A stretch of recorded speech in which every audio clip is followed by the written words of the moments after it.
સમસ્ત ગુજરાત બ્રહ્મ સમાજ દ્વારા મેગા બ્રાહ્મણનું આયોજન કરવામાં આવ્યું હતું। વર્ષ 2015માં સૌથી પહેલા મહાત્મા મંદિર ખાતે મેગા સમિટનું આયોજન કરવામાં આવ્યું હતું। હવે અમદાવાદના વિજ્ઞાન ભવન સાયન્સ સિટી ખાતે 15 માર્ચથી 17 માર્ચ સુધી બિઝનેસ સેમિનારનું આયોજન કરવામાં આવ્યું છે। આ અગાઉ કરેલા મેગા બિઝનેસ સમિટમાં 10,000 કરતાં વધારે લોકોને રોજગારી મળી રહી હતી। ગુજરાતની અંદર છેલ્લા થોડાક વર્ષોથી દરેક સમાજ દ્વારા પોતાના સમાજના યુવાનોને ઔદ્યોગિક રીતે આગળ વધવા માટેની તક ઊભી થાય તેના માટે અલગ અલગ પ્રકારના આયોજનો કરવામાં આવી રહ્યા છે।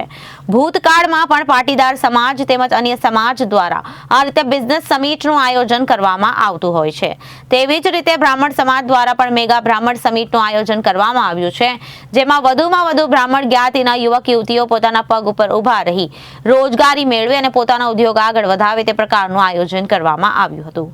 આ સમિટની અંદર ભાગ લેનાર યુવક યોગીઓને પોતાનો વ્યવસાય કેવી રીતે આગળ વધારવું તેમજ રોજગારી અંગેની પણ ઘણી બધી માહિતી આપવામાં આવશે અને બ્રાહ્મણ સમાજ સિવાયની આ કંપનીઓને પણ ભાગ લેવાના છે। બ્રહ્મ સમાજ દ્વારા અગાઉ આવી 3 બિઝનેસ સમિટો કરવામાં આવી છે અને ત્યારબાદ આ ચોથી બિઝનેસ સમિટ સમસ્ત ગુજરાત બ્રહ્મ સમાજ રાજ્ય કક્ષા દ્વારા થઈ રહી છે અને આખા રાજ્યમાંથી 3 લાખથી વધુ લોકો આની અંદર ભાગ લેશે। 300થી વધુ બ્રાહ્મણ ઉદ્યોગકારોના સ્ટોલ છે, 600થી વધુ કંપનીઓ ભાગ લેશે। આ સમિટની અંદર બ્રહ્મ સમાજમાં જે વિવિધ ક્ષેત્રે કામ કર્યું છે, વિવિધ ક્ષેત્રે જેઓએ બ્રહ્મ સમાજનું નામ રોશન કર્યું છે એવી પ્રતિભાઓનું સન્માન પણ થશે।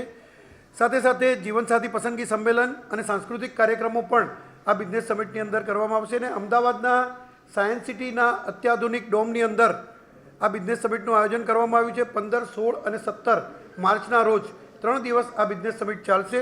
સ્વ નહીં અને સૌનો વિચાર કરનાર બ્રાહ્મણ, માત્ર બિઝનેસ સમિટની અંદર બ્રાહ્મણો નહીં પણ બ્રાહ્મણ સિવાયની કંપનીઓ પણ જે લોકો બ્રાહ્મણ યુવક યુવતીઓ બેરોજગાર છે, એમને રોજગારી આપવા ઈચ્છા છે, એ લોકો પણ આ સમિટમાં ભાગ લેશે। 3 લાખ લોકો આ બિઝનેસ સમિટમાં ભાગ લેશે, કારણ કે અગાઉની બિઝનેસ સમિટમાં 2.5 થી 3 લાખ લોકોએ ભાગ લીધો હતો અને આ વખતે પણ છે। અને બ્રહ્મ સમાજ દ્વારા આ 3 દિવસ જે લોકો ભાગ લેશે એમને ત્યાં આગળ જમવાની વ્યવસ્થા પણ સમાજ દ્વારા નિઃશુલ્ક રાખવામાં આવેલી છે। ચોથી બિઝનેસ સમિટ માર્ચની 15, 16 અને 17 તારીખે થવાની છે। પ્રથમ બિઝનેસ સમિટ મહાત્મા મંદિર અમદાવાદ ગાંધીનગર ખાતે, બીજી અડાલજ અને ત્રીજી જે અમારા 3 ઝોન છે સૌરાષ્ટ્રને બાદ કરતા એ 3 ઝોનની અંદર થયેલી અને બધી જ બિઝનેસ સમિટીમાં મુખ્યમંત્રી શ્રી અને મંત્રીમંડળ સહિત લાખોની સંખ્યામાં ભૂદેવો હાજર રહેલા। આ બિઝનેસ સમિટની વિશેષતા એ છે કે બ્રાહ્મણ ઉદ્યોગકારો દ્વારા 300થી વધુ સ્ટોલ હશે। ત્યાં લાખોની સંખ્યામાં બ્રાહ્મણો મુલાકાત લેશે। Reporter Arvind Rathod, Janadesh news, Surat.